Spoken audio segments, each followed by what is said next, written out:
Hello friends, good morning. तो चलिए हम लोग ज्योग्राफी में खान सर का नोट्स पढ़ते हैं। तो आज हम लोग ज्योग्राफी में कृषि एग्रीकल्चर को देखते हैं। कृषि। भारत एक कृषि प्रधान देश है। तो क्या है? भारत एक कृषि प्रधान देश है।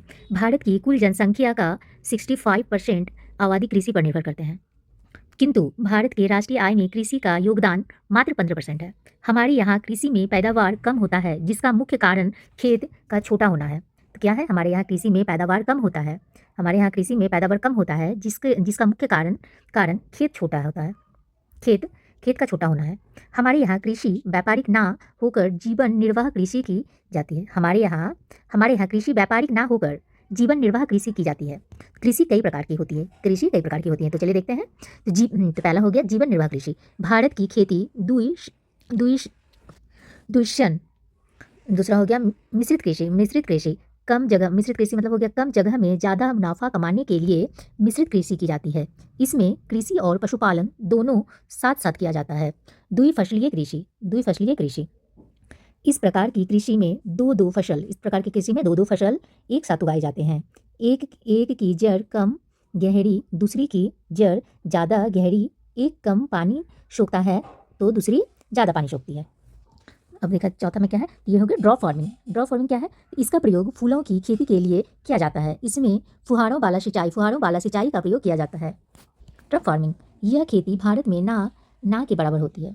हमारे यहाँ अलग अलग मौसम में अलग अलग फसल उगाए जाते हैं। हमारे यहाँ की कृषि पूरी तरह मानसून पर निर्भर होती है। अब देखते हैं दूसरा क्या है। भारत में फसलों का वर्गीकरण। भारत में मुख्य 3 फसलें उगाई जाते हैं। तो जायद, खरीफ और रबी। एक एक करके देखते हैं। तो जायद फसल क्या है? यह फसल मार्च में बोया जाता है। जायद फसल को मार्च में बोया जाता है। इसमें मुख्य रूप से सब्जी, तरबूज, खीरा, ककड़ी आते हैं। तो जायद फसल में कौन से पूछा जा सकता है कि जायद फसल में क्या कौन से फसल आते हैं? तो इसमें हो गए सब्जी हो गई, तरबूज हो गई, खीरा हो गई और ककड़ी हो गई। यह बहुत जल्दी समय में लग जाता है। मई में इस फसल को काट लिया जाता है। ये बहुत तेजी से बढ़ते हैं। खरीफ फसल, इसे जुलाई के महीने में बोया जाता है। इस फसल को पानी की ज़्यादा जरूरत नहीं होती। इसमें मुख्य रूप से चावल, ज्वार, बाजरा, मक्का आते हैं। इसे मानसूनी फसल भी कहते हैं। इसकी कटाई अक्टूबर नवंबर में की जाती है। तो यहाँ पे पूछा जा सकता है क्वेश्चन, खरीफ फसल कब होते हैं? तो ये जुलाई में होते हैं। उसके बाद खरीफ फसल के अंदर कौन सा ये होता है? तो ये क्या इसमें चावल होता है, चावल, ज्वार, बाजरा, मक्का। और ये क्या है? एक खरीफ फसल एक मानसूनी फसल है और इसको अक्टूबर नवंबर में की जाती है। अब रबी फसल ये फसल ठंड के दिन में नवंबर में बोए जाते हैं। तो रबी फसल को कब बोए जाते हैं? इसको नवंबर में बोए जाते हैं। इसमें पानी की आवश्यकता बहुत कम होती है। तो रबी फसल में पानी की आवश्यकता जो है ना बहुत कम होती है। इसकी कटाई मार्च में होती है। तो रबी फसल की कटाई मार्च में होती है। तो इसमें रबी फसल में आ जाते हैं क्या? गेहूँ, जौ, सरसों, चना, मटर और अलसी और तीसी। ये सब हो गया हमारा रबी फसल। प्रमुख खाद्य फसल कौन से हैं? तो गेहूँ, चावल, जौ, मोटे अनाज और दाल। अब देखते हैं नकदी फसल वैसा फसल जो पैसा कमाने के लिए बोया जाए उसे नकदी फसल कहते हैं। तो नकदी फसल किसे कहते हैं? वैसा फसल जो पैसा कमाने के लिए बोया जाता है उसे नकदी फसल कहते हैं। नकदी फसल में क्या क्या आ जाता है? तो ये गन्ना। सबसे पहले गन्ना का जन्म स्थान भारत है। तो गन्ना का जन्म स्थान क्या है? तो भारत है। गन्ना उत्पादन में भारत ब्राजील के बाद दूसरे स्थान पे है। तो पूछा जा सकता है कि गन्ना उत्पादन में भारत का कौन सा स्थान, ब्राजील के बाद भारत का कौन सा स्थान है? तो ये दूसरा स्थान पर है। जबकि खपत की दृष्टि से भारत प्रथम स्थान पर है। हमारे यहाँ विश्व का लगभग 40% गन्ना उत्पादन होता है। विश्व का 40% हमारे यहाँ गन्ना उत्पादन होता है। गन्ना की फसल तैयार होने में 1 साल लग जाता है। उत्तर प्रदेश गन्ना उत्पादन में अग्रण्य राज्य है। उत्तर प्रदेश अकेले ही देश के लगभग 45% गन्ना उत्पादन करता है। उत्तर प्रदेश के बाद महाराष्ट्र दूसरे स्थान पर है। भारत में सर्वाधिक चीनी मिल उत्तर प्रदेश में है, जबकि चीनी उत्पादन में पहला स्थान महाराष्ट्र का है। अब देखते हैं चाय पूरे विश्व में चाय का सर्वाधिक उत्पादन चीन एवं सर्वाधिक उपभोक्ता वाला देश भारत है। मतलब सबसे ज़्यादा उत्पादन होता है कहाँ? चाय। ये सबसे ज़्यादा चीन में उत्पादन होता है और सबसे ज़्यादा चाय कहाँ के लोग पीते हैं? तो ये भारत के लोग पीते हैं। भारत में सर्वाधिक चाय का उत्पादन असम में होता है। भारत में सबसे ज़्यादा चाय का उत्पादन कहाँ पे होता है? तो ये असम में होता है। जबकि दूसरा स्थान पश्चिम बंगाल। दूसरा स्थान पे कौन है? तो ये पश्चिम बंगाल का है। चाय की प्राप्ति पत्ती से होती है। चाय में थीन पाया जाता है। चाय में क्या पाया जाता है? तो चाय में थीन पाया जाता है, जो थकान को दूर करता है। चाय का सबसे ज़्यादा निर्यात श्रीलंका करता है। चाय का निर्यात कौन सबसे ज़्यादा करता है? तो ये श्रीलंका करता है। कहवा, ये कहवा क्या है? कहवा ये भारत में सबसे ज़्यादा कर्नाटक में पाया जाता है। ये भारत में सबसे ज़्यादा कहाँ पाया जाता है? कि कर्नाटक में। कहवा सबसे ज़्यादा भारत में कर्नाटक में पाया जाता है। भारत में सबसे ज़्यादा कर्नाटक में पाया जाता है, कर्नाटक में पाया जाता है। ठीक है। कॉफ़ी की प्राप्ति बीज से होती है। कॉफ़ी की प्राप्ति किससे होती है? तो ये बीज से होती है। इसमें कैफीन पाया जाता है। तो इसमें क्या पाया जाता है? तो कैफीन पाया जाता है, जो नींद को भगाता है, जो नींद को भगाता है। इसलिए अगर किसी को नींद लगे तो कॉफ़ी बना के पी लिया कीजिए, पढ़ने में मज़ा आएगा फिर। कपास, कपास इसकी प्राप्ति बीज से होती है। कपास की प्राप्ति कहाँ से होती है? कपास इसकी प्राप्ति बीज से होती है। इसे कच्चे माल के रूप में सूती वस्त्र उद्योग में प्रयोग किया जाता है। पूरे भारत में कपास का सर्वाधिक उत्पादन गुजरात करता है। पूरे भारत में कपास का सर्वाधिक उत्पादन कौन करता है? तो ये गुजरात करता है, जबकि दूसरा स्थान महाराष्ट्र का है। दूसरा स्थान किसका? महाराष्ट्र का है। कपास के उत्पादन में 200 दिन धूप का लगना आवश्यक है। कपास को व्हाइट फाइबर भी कहते हैं। जूट पटसन ये पौधे के तना से प्राप्त होता है। जूट किससे होता है? पौधे के तना से प्राप्त होते हैं। इसके तने को पानी में भिगोकर इसके छाल को निकाल कर बोरा या सुतली बनाया जाता है। इसे गोल्डन फाइबर कहते हैं। पश्चिम बंगाल इसके उत्पादन में अग्रणी राज्य है। अब देखते हैं हम लोग प्रमुख फसल, उसके उत्पादक और राज्य।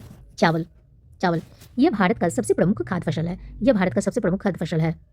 भारत में सर्वाधिक चावल उगाया जाता है। इसकी कृषि पूरी मानसून पर निर्भर करती है। इसका जो कृषि है ना, पूरी मानसून पर निर्भर करती है, क्योंकि चावल के खेत में हमेशा पानी का होना आवश्यक है। भारत में सर्वाधिक चावल उत्पादन पश्चिम बंगाल, सबसे ज़्यादा चावल कहाँ उत्पादन होती है भारत में? तो पश्चिम बंगाल में होता है। छत्तीसगढ़ को चावल का कटोरा कहते हैं। छत्तीसगढ़ को क्या कहते हैं? चावल का कटोरा कहा जाता है।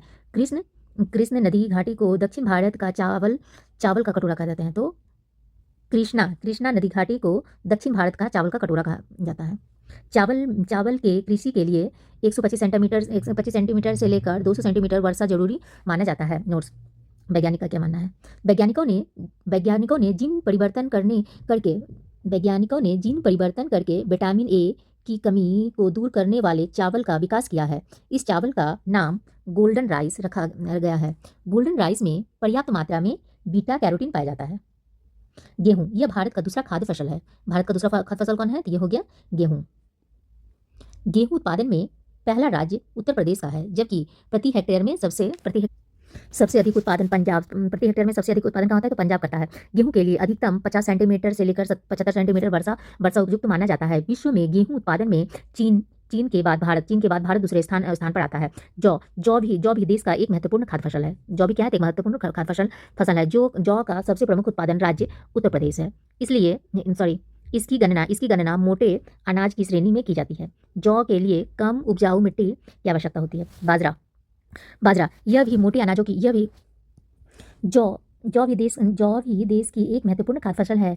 जौ का सबसे प्रमुख उत्पादक राज्य उत्तर प्रदेश है। इसकी गणना मोटे अनाजों की श्रेणी में की जाती है। जौ के लिए कम उपजाऊ मिट्टी की आवश्यकता होती है। सॉरी, मैंने 2 बार पढ़ लिया इसको।